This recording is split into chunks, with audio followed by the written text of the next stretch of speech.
Now to that much anticipated new guidance from the CDC for safely reopening schools. It includes a color coded guide for a gradual reopening as the pandemic recedes and does not make vaccinating teachers a precondition. We get more now on the plan from CBS's Meg Oliver.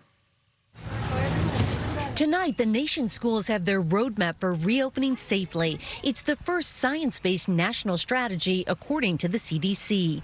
The agency recommending a color-coded system based on community spread of coronavirus. Schools in areas with lower transmission rates are blue and yellow, zones where in-person learning is recommended. Red zones are high transmission areas with the most restrictions. Elementary schools can remain open, while middle and high schools are recommended to go hybrid or virtual only.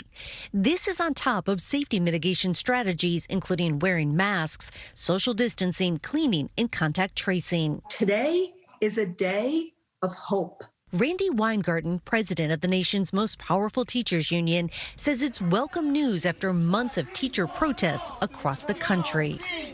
It's going to take that kind of trust and collaboration as a touchstone, as a key to convincing people. But it has to start with a roadmap of safety. I miss being able to see their faces. But some still aren't convinced, like pre-K teacher Adrienne Jones, who refuses to return to her Philadelphia elementary school until there are more safeguards. I want to see a report that tells me that the buildings are safe to return with the ventilation, making sure that all of the other precautionary measures are in place.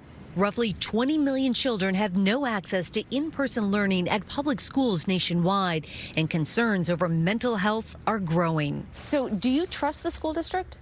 I do not. Maya McGeethy has one child in a Philadelphia public school. She doesn't trust the district. Do you want to send your child back into school in person?